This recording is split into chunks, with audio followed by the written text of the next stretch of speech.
सबको जय यीशु की। प्रभु यीशु क्रिस्त में प्यारे भाइयों बहनों, नवजीवन का संदेश इस शीर्षक के अंतर्गत प्रतिदिन का ईश्वर का जीवंत वचनों को सुनने के लिए, समझने के लिए, उन वचनों के अनुसार जीवन बिताने की कृपा मांगने के लिए मैं आप सभी लोगों का हार्दिक स्वागत करता हूं।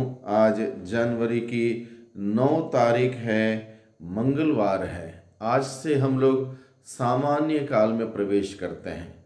चालीसा के पहले का सामान्य काल में हम प्रवेश करते हैं और आज के वचन में मुख्य रूप से हम सुनते हैं विश्राम का दिन। विश्राम का दिन प्रभु यीशु मसीह क्या करते थे? सभागृह जाते थे, शिक्षा देते थे, प्रार्थना में समय बिताते थे। और जब लोगों ने प्रभु यीशु की शिक्षा सुनी, वे आश्चर्यचकित हुए, क्योंकि वो शास्त्रियों की तरह नहीं बल्कि अधिकार के साथ शिक्षा देते थे। और उनकी शिक्षा इतनी प्रभावशाली रही, अशुद्ध आत्मा से ग्रसित लोग तक यीशु को पहचान पाए और यीशु से बातचीत करने लगे। और यीशु ने उनको अधिकार से उनको बाहर कर दिया। और इस प्रकार से लोगों को ना केवल वचन प्राप्त हुआ बल्कि वचन के द्वारा चिन्ह चमत्कार लोगों ने देखे, इसलिए लोग आश्चर्यचकित हो जाते हैं। आइए हम आज के सुसमाचार पर ध्यान दें। सुसमाचार मिला है संत मार्कुस के द्वारा रचित सुसमाचार अध्याय 1 पद संख्या 21 से 28 तक। यहाँ पर लिखा है, वे कफरनहूम आए। प्रभु कफरनहूम आए। जब विश्राम दिवस आया तो यीशु सभागृह गए और शिक्षा देते रहे। विश्राम का दिन यानी कि साबत का दिन, आज के दिन हम लोग इसको समझ सकते हैं इतवार, यानी कि विश्राम का दिन। विश्राम कहाँ पर? ईश्वर के सानिध्य में समय बिताना, ईश्वर के सानिध्य में ईश्वर की तारीफ करते हुए, उसका जय जयकार करते हुए, उसका वचन सुनते हुए, प्रार्थना करते हुए समय बिताने का दिन है विश्राम का दिन। और प्रभु यीशु मसीह क्या करते थे? प्रभु यीशु मसीह विश्राम के दिन यानी कि साबत के दिन सभागृह जाते थे, जहां लोग ईश्वर की आराधना करने एकत्रित हुआ करते थे। वहां पर प्रभु यीशु मसीह सभागृह जाते हैं और लोगों को शिक्षित करते हैं, लोगों को शिक्षा प्रदान करते हैं, ईश्वर के राज्य के बारे में बताते हैं, जो कि महत्वपूर्ण है हर एक इंसान को।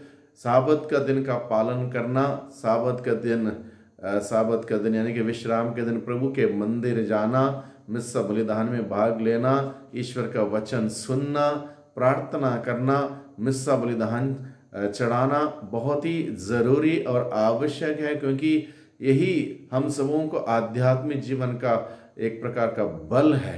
इसलिए प्रभु के उदाहरण हम लोग अपनाएं।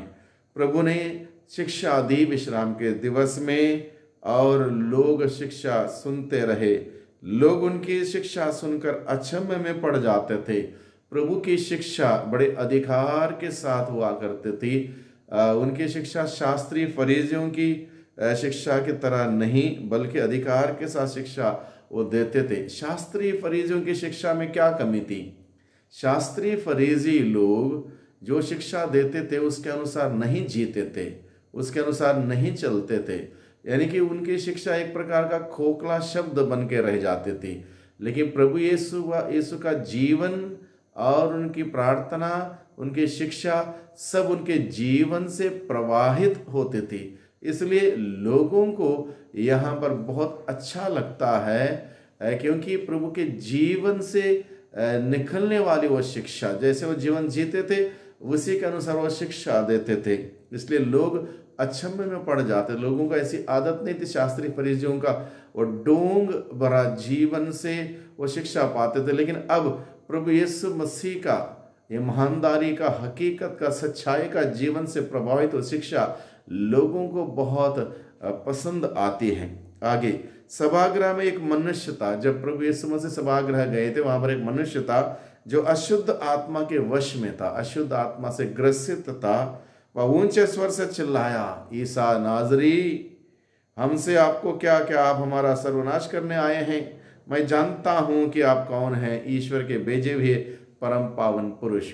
अब ये अशुद्ध आत्मा से ग्रसित व्यक्ति यीशु को पहचान लेता है, यीशु है कौन, इसलिए वो बोलता है कि आप ईश्वर के भेजे हुए परम पावन पुरुष, इस प्रकार से घोषणा करता है।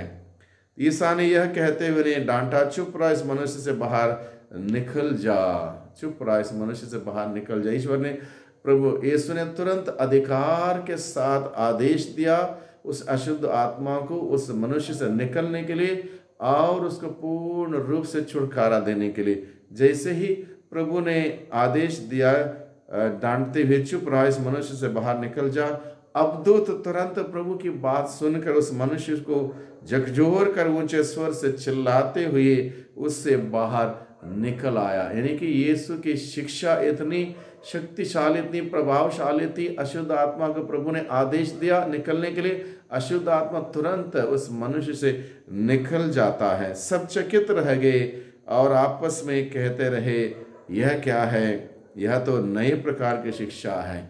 लोग आश्चर्यचकित हुए प्रभु की शिक्षा सुनकर, बोलते हैं आपस में, यह क्या है? यह तो नई शिक्षा है, क्योंकि वे अधिकार के साथ बोलते हैं और अशुद्ध आत्माओं को भी आदेश देते हैं और वे उनकी आज्ञा मानते हैं।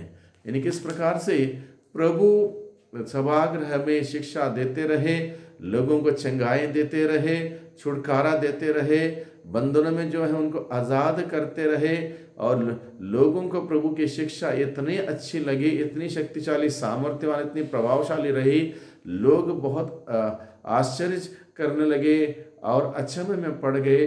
और इस प्रकार से निश्चित रूप से प्रभु की शिक्षा लोगों को, जीवन को बदलने वाली, परिवर्तित करने वाली शिक्षा रही।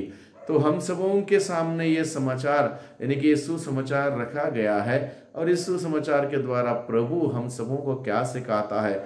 यही सिखाता है साबत के दिन का हम पालन करें। साबत के दिन में हम लोग प्रभु का वचन अवश्य रूप में पढ़ें, सुने, प्रार्थना में समय बिताएं और प्रभु यीशु के समान हमारा जीवन में सच्चाई हो, ईमानदारी हो, किसी प्रकार का दिखावा, किसी प्रकार का आडंबर ना हो, बल्कि हकीकत पर आधारित हमारा जीवन हो, जिससे कि हमारे जीवन के द्वारा हम दूसरों को प्रभु का संदेश दे पाएंगे, सुना पाएंगे, शिक्षित कर पाएंगे और इस प्रकार से हम सभी प्रभु की महिमा कर पाएंगे, प्रभु की महिमा देख पाएंगे। इसलिए आइए आज के दिन में हम लोग प्रभु से प्रार्थना करें। सर्वशक्तिमान पिता परमेश्वर, धन्यवाद देते हैं आज के दिन के लिए, आज के वचनों के लिए, आज के वचनों के अनुरूप प्रभु जीवन बिताने की शक्ति सामर्थ्य हमें प्रदान कर, हकीकत का जीवन, सच्चाई का, ईमानदारी का जीवन और साबत के दिन को मानते हुए, साबत के दिन के हमारे धार्मिक क्रियाकलापों को करते हुए आपके प्रेम में और विश्वास में आगे बढ़ने की